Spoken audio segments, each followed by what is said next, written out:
El Colegio de México, el Centro de Estudios Demográficos, Urbanos y Ambientales y el Foro de Seguridad Hídrica presentan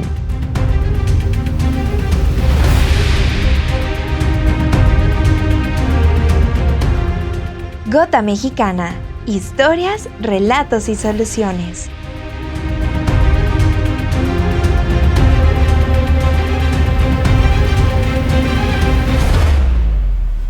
Hola, ¿qué tal? Soy Judith Domínguez, profesora investigadora del Centro de Estudios Demográficos, Urbanos y Ambientales del Colegio de México. En este episodio veremos cómo se protege el derecho humano al agua en México, qué han hecho los estados y algunos desafíos, entre ellos la discusión sobre la futura Ley General de Aguas que esperemos se apruebe en este año.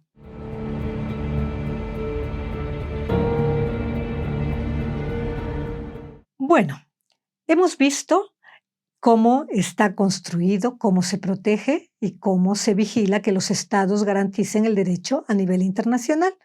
Veamos qué pasa en México. El reconocimiento del derecho humano al agua en México, puedo decir que ha sido una lucha incesante para que se reconozca, porque ese no fue el problema. 2 años después del reconocimiento de Naciones Unidas, en el año 2012, nuestro país lo incluyó en la Constitución en un párrafo sexto nuevo que añadió al artículo 4 constitucional. El artículo 4 constitucional dispone que toda persona tiene derecho al acceso, disposición y saneamiento de agua para consumo personal y doméstico en forma suficiente, salubre, aceptable y asequible. Este artículo 4 constitucional es muy importante en temas ambientales y de derechos humanos, porque garantiza en primer lugar el derecho humano al medio ambiente sano. Y eso desde 1989. Pero también en este artículo se garantiza el derecho a la salud. Muy recientemente se incluye el derecho humano al agua en el párrafo sexto y esto se dio el 9 de febrero del 2012. En esta reforma constitucional importante para los que nos dedicamos a los temas ambientales y del agua, se dijo que en el plazo de 360 días, la forma en que en nuestro país se elegía para garantizar este derecho era a través de una ley. Es decir, ya hay programas, ya había financiamiento a cargo de la Comisión Nacional del Agua, que repartía a través de los estados, con convenios de los estados y con los municipios, repartía un presupuesto anual, dependiendo de la cartera de proyectos que le presentaran, para ampliar la infraestructura, ¿sí? Para construir también plantas de tratamiento. Pero el legislador consideró en el 2012 que era muy importante que este reconocimiento, una vez dentro de la Constitución, se desarrollara reglamentariamente. Es decir, que hubiera una ley que garantizara el derecho humano al agua. Y el nombre que decidió darle a esta ley es Ley General de Aguas. Ahora, ¿qué pasa? Estamos en el año 2024 y esta ley no se ha aprobado. Llevamos 12 años sin tener esta Ley General del Agua, sin tener unos parámetros nacionales ciertos, aun cuando siempre podemos hacer uso y referencia a esos estándares internacionales que me referí a partir de la Observación General 15, pero eso no evita que México esté obligado a expedir esa ley que el propio legislador mexicano dijo. ¿A quién le toca expedir esta ley?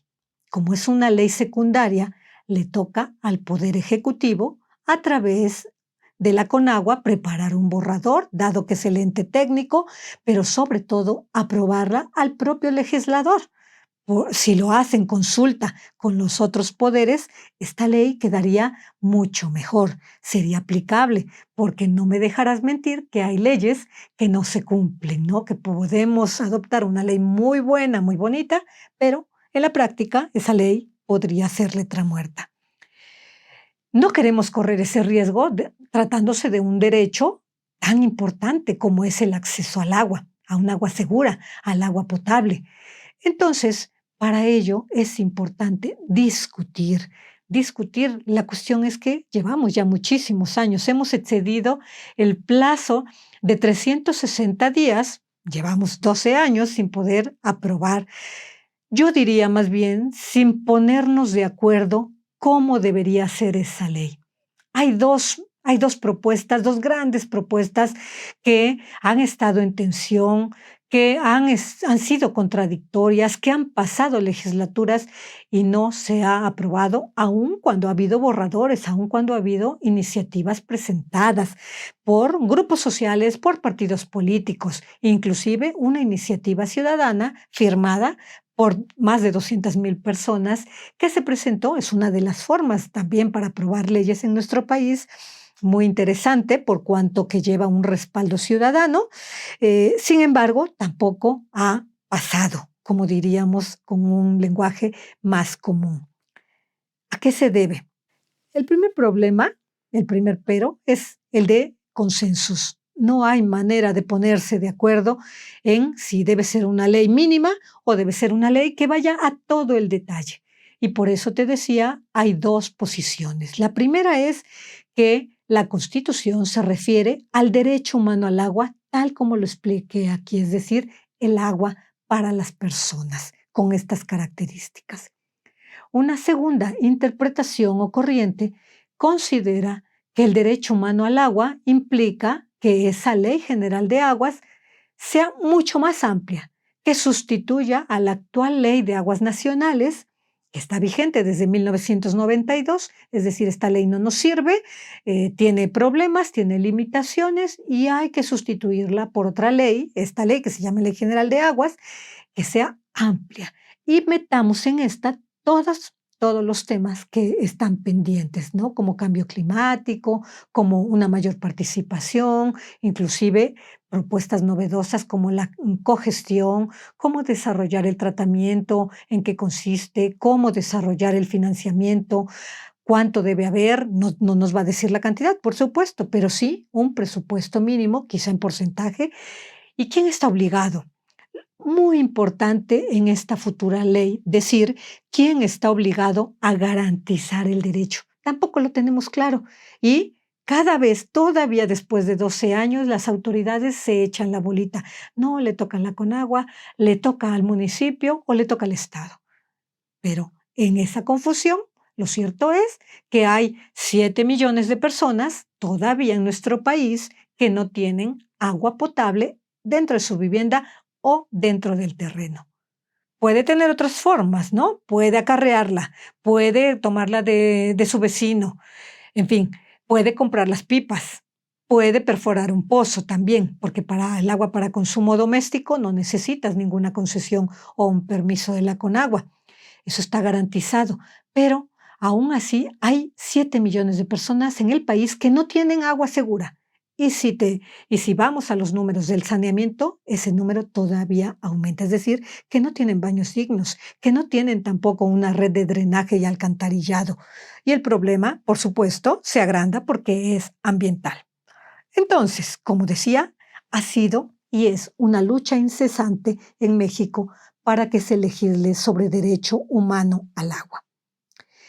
Podemos ver también que en algunos estados que se han preocupado o a los que se les ha exigido, la propia ciudadanía o los grupos sociales les han exigido, lo han incorporado en su constitución o en una ley. Tal es el caso de Aguascalientes. Y una norma muy interesante es la reciente constitución, reciente 2018, la Constitución de la Ciudad de México, donde se consagra el derecho a nivel constitucional, el derecho humano a tener agua potable.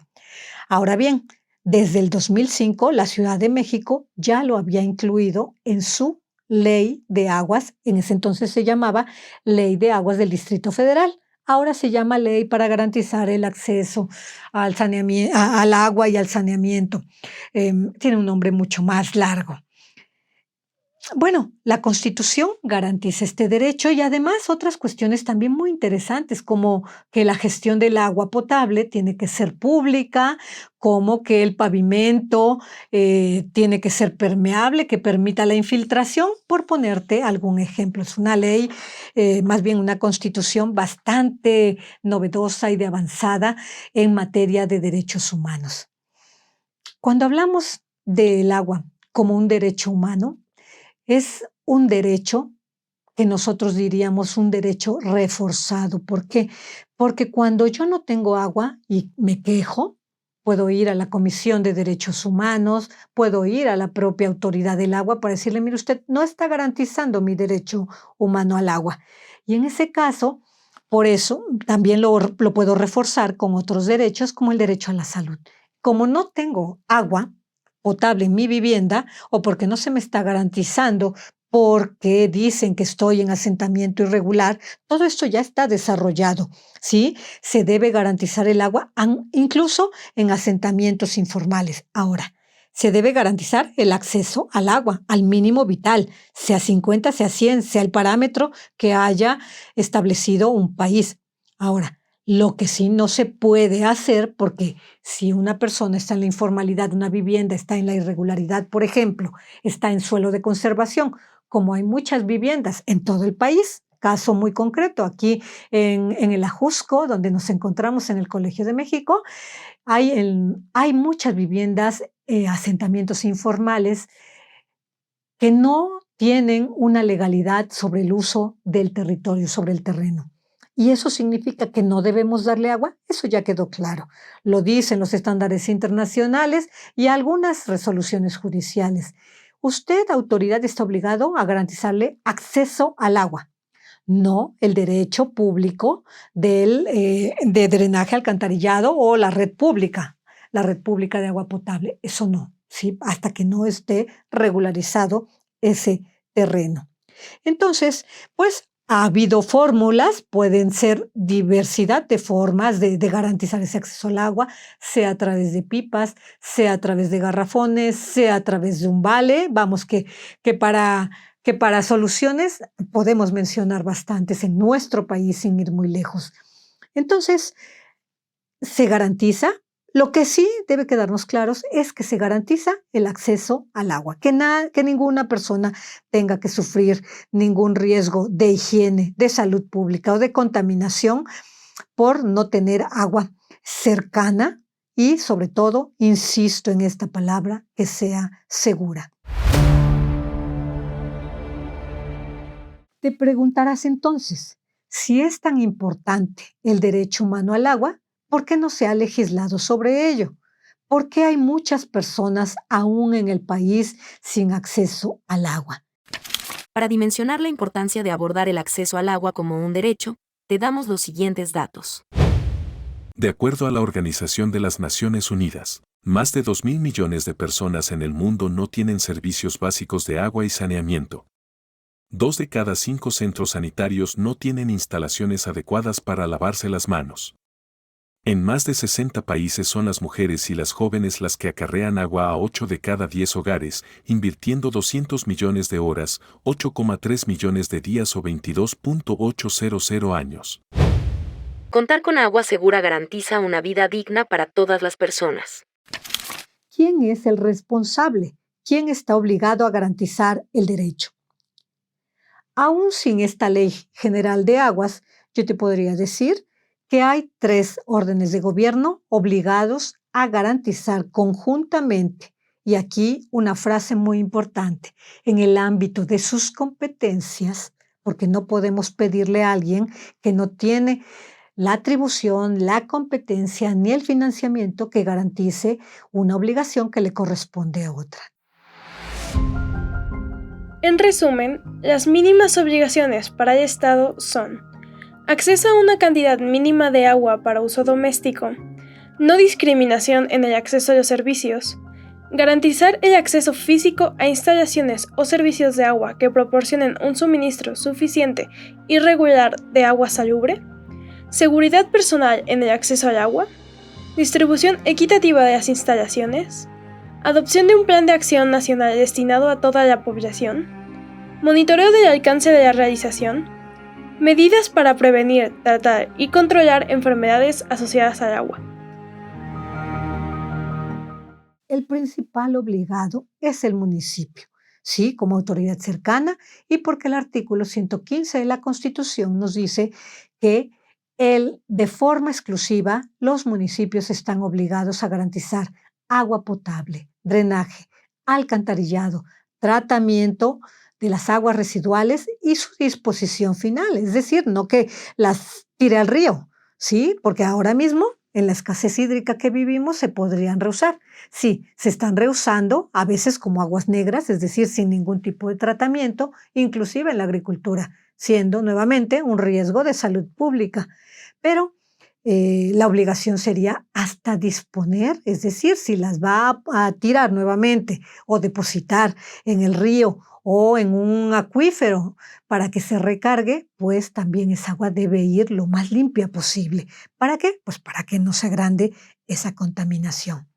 Entonces, el primer obligado es el municipio.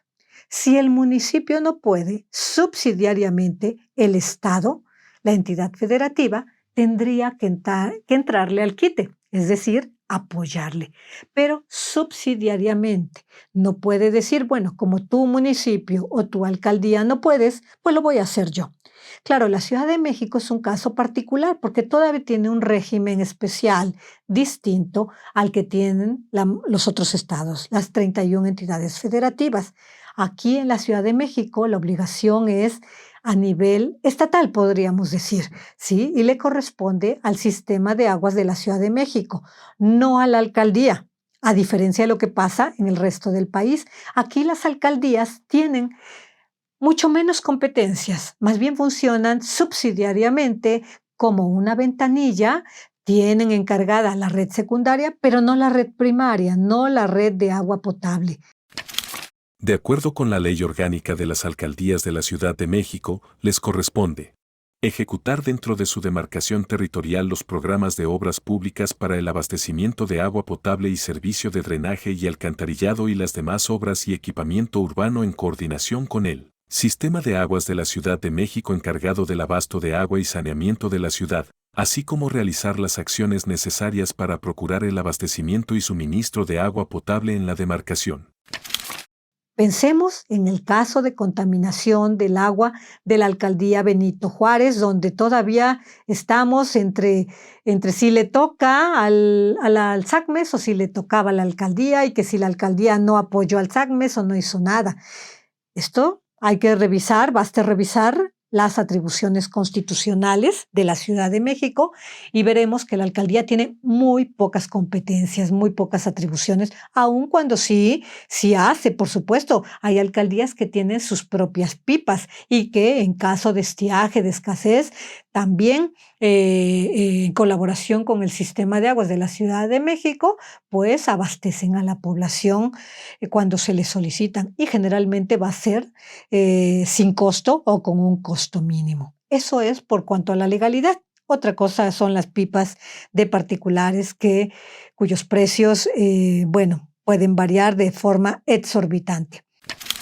Bueno, yo he solicitado pipas de agua a SACMEX, pero ellos nunca me han dado pues una respuesta pronta, sino me han dado así como que rangos de tiempo, ¿no? Por ejemplo, ellos me decían, tu pipa de agua puede llegar en una semana, pero esta está sujeta a disponibilidad, ¿no? Por ejemplo. Y también lo hice mediante la alcaldía, ¿no? En la alcaldía Cuauhtémoc pedí varias veces pipa y ellos me decían que no podían darme el servicio porque era bajo demanda, ¿no? Y le daban preferencia a las colonias populares. Pues tuve que acercarme a una empresa de pipas privada. La pipa chica, que es lo que manejan como a un aproximado de unos 10,000 litros, nos los están vendiendo en 1,400 pesos. La pipa grande nos la están dando en 1,800 pesos. Eso, ya es un aproximado más o menos. Tendrían que ver la disponibilidad que hay porque pues aparte no sé dónde van a llenar las pipas y pues no, así que no, eso es el costo que tendría una pipa para aquí en la casa. El tandeo del agua, bueno, lo ponen un día, ya sea el lunes, por la mañana un rato y el viernes en la tarde lo dejan todo el viernes hasta el sábado. Pero el resto de la semana no contamos con agua. La verdad es que primero nos tandeaban, nosotros no teníamos tandeo, pero nos lo aventaban nada más en las mañanas. Y hoy por hoy ya nosotros prácticamente escaseamos de agua, pues ya una vez a la semana, 2 veces a la semana, de plano 2 o 3 días nos dejan sin agua, pero para nada. Y también eso atenta contra el derecho humano al agua. La autoridad, si no vigila cuánto está cobrando una pipa, sí, particular, porque la pública, eso no debería haber ninguna duda, sí, incluso es gratuita, lo dice la propia pipa cuando llega a tu casa. Ahora, pero, ¿qué pasa con las pipas de particulares? Hemos visto muchísimas cosas, ¿no? Las noticias ahí nos dan cuenta de cómo inclusive de la propia red pública y de forma ilegal van y extraen agua. Y nadie dice nada, ¿no? Nos damos cuenta, lo podremos incluso hasta reportar, pero la autoridad no se da abasto muchas veces o pueden pasar otras cuestiones, pero no se sanciona, no se regula, no se vigila sobre esas pipas de particulares. ¿Qué calidad de agua están dando? ¿Eso atenta contra el derecho humano al agua? Pues sí, sí lo hace, ¿sí? ¿O de qué calidad es el agua que compras en tu colonia? Podemos encontrar garrafones de 15 pesos, de 25 pesos, pero ¿quién te garantiza que esa agua tiene una calidad? No trae un certificado, ¿no? O no lo tiene pegado a la vista de todos para decir, bueno, la compramos por cercanía, porque está barata, porque no la tengo, porque no llega la pipa. Pero miren, la forma natural de tener acceso al agua, de garantizar tu derecho, debe ser a través de la red pública. De la red pública, y el municipio está obligado, y además es un servicio público con precios públicos. En algunas partes del país, muy debatidas, muy criticadas, se permite la participación privada, pero cada vez es menor. Son pocos los casos. ¿Por qué? Porque se demandan, se denuncian precios excesivos, la calidad del agua, y se cuestiona por qué un servicio público, que es obligación en primer lugar del municipio y en segundo de los estados, por qué se está lucrando con este servicio público. Y finalmente, en tercer lugar, la Comisión Nacional del Agua, es decir, la CONAGUA, está obligada a garantizar que el agua le llegue a los municipios para que estos tengan agua suficiente para brindar servicio público. A esto se le llama que dé suficiente agua en bloque a través de una asignación de agua, no una concesión como se la da a los particulares, sino que le asigne determinados millones de metros cúbicos de agua o litros, la cantidad que sea, teniendo en cuenta también cómo va a crecer esa ciudad. Pero eso no está pasando tampoco en nuestro país, no hay proyecciones de población, un tema que abordaremos en un podcast más adelante, pero no está pasando. Es decir, ¿cuánta agua se necesitará en el 2030, para no irme muy lejos, en la Ciudad de México o en Monterrey? Monterrey me consta que tiene sus proyecciones hasta el 2050. Una segunda forma de ver el derecho al agua es mirarlo vinculada al territorio. Y aquí entramos en algunos terrenos muy escabrosos. ¿Por qué? Porque hay mucha sensibilidad actualmente en mirar, en explicar, en garantizar el derecho al agua vinculado al territorio. Mira, la Revolución Mexicana, ya hace más de 100 años, garantizó, luchó por que las tierras fueran de todos, ¿sí? Por un reparto de tierras más justo y más equitativo. Pero no solo era la tierra, lo que estaba, aun cuando no se decía tan explícitamente, era un reparto de tierras y agua. Sí, por eso, después de la Revolución, hubo una ola de gran infraestructura para llevar el agua a aquellos territorios donde no existía físicamente, ¿no? Canalizarla, hacer presas para retenerla, y así empezó el desarrollo del país basado en primer lugar en la agricultura, posteriormente en la industria y otras actividades económicas. Pero ¿qué pasó en ese reparto de tierras? ¿Qué pasó en las primeras leyes de aguas cuando se legisló? ¿En qué consistía ese derecho al agua? Que no se le llamaba así, ¿eh? Era construir infraestructura para beneficiar a algunos territorios que tenían escasez estructural natural de agua. Bueno, en esa época también hay otro dato, otro hecho importante, y es que el reparto de tierras también trajo consigo el reconocimiento de los ejidos, ¿no? Y los ejidos también eran tierras y aguas.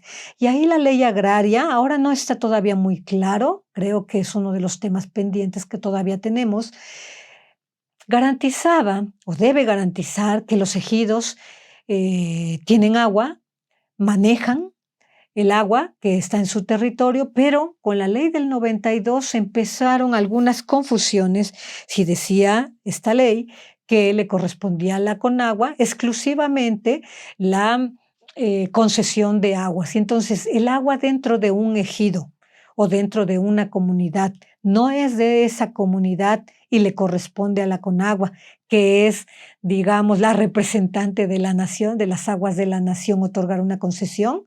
Y si la otorgaba, por ejemplo, para una refresquera, para una industria lechera, se la podía quitar, dado que ella es la representante y la única facultada para dar concesiones en detrimento de una comunidad.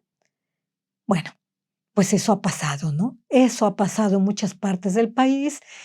Y eso ha provocado mucho descontento social, mucha conflictividad, que de hecho durante este gobierno lo que vemos en los últimos años fue un regreso, sí, un regreso a ciertas comunidades indígenas, sobre todo, de las aguas que de manera ancestral manejaban, porque también de manera ancestral y durante toda su vida han habitado en este territorio. Y como decía, cuando hablamos de un derecho humano, este derecho generalmente no viene solo, viene reforzado con otros derechos. Y en este caso está reforzado con el derecho el derecho preferente al uso y disfrute de los recursos naturales que una comunidad o un pueblo originario tiene por habitar en ese territorio. ¿Saben? Pero es verdad que ha habido despojos, que ha habido falta de ese reconocimiento, inclusive luchas armadas. Tenemos ahí el caso de las mujeres mazahuas en el Estado de México y en otros estados cercanos, que ante la incapacidad o ante la falta de reconocimiento del Estado de no garantizarles el mínimo vital, han llegado asesoradas por organizaciones internacionales hasta la Corte Interamericana de Derechos Humanos y han obligado al Estado de México, al Estado mexicano, a reconocer y, por supuesto, a garantizarles el derecho. Entonces, el agua como derecho vinculada al territorio se refiere a garantizar para aquellas comunidades y pueblos el agua suficiente y, sobre todo, sus derechos ancestrales y originarios. Y un último aspecto es el agua para el desarrollo regional. Ni duda cabe que para cualquier actividad económica que se pretenda desarrollar se requiere agua.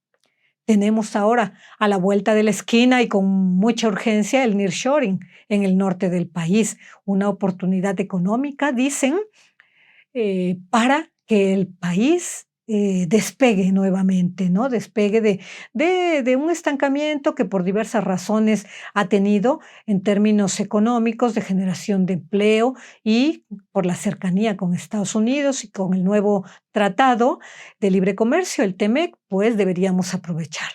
Pero nearshoring sin agua no es posible.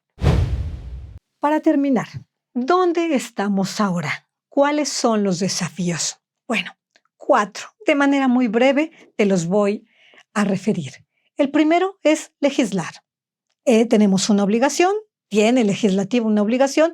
De hecho, la Suprema Corte de Justicia la semana pasada dijo, mire usted, le apercibo que no ha cumplido con su obligación y me ha pedido varias prórrogas. Y ya no le voy a dar ninguna otra prórroga. Expida usted la Ley General de Aguas a que está obligado. veremos qué hace el Poder Legislativo, si la sigue aplazando o si por fin tendremos una ley actualizada en materia de gestión de aguas. El segundo es el financiamiento.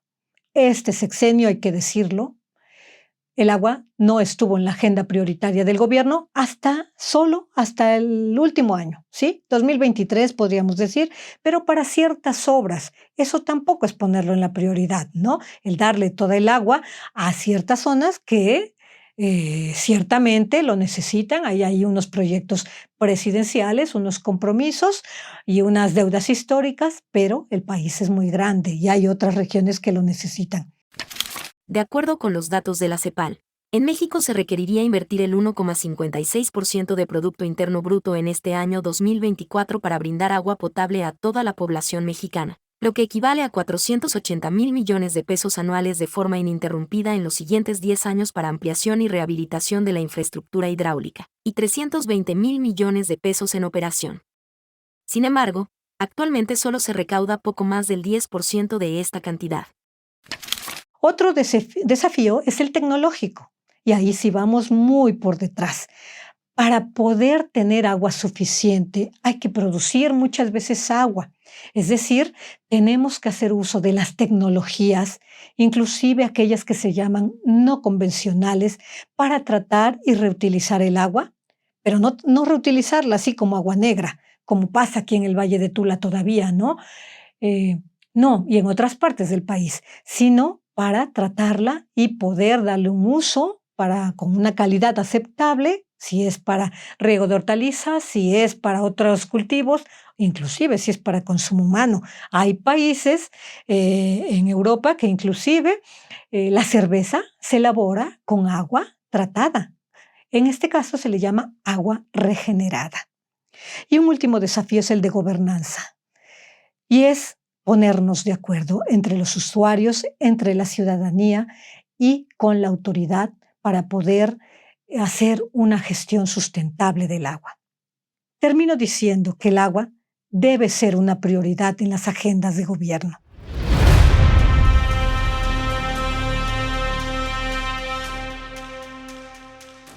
Esperamos que te haya parecido interesante cómo se configura el derecho humano al agua en México y qué están haciendo los estados. Te esperamos en el siguiente episodio, donde abordaremos las tarifas y los precios del agua. Hasta la próxima. Esta fue una producción de la Coordinación de Educación Digital del Colegio de México.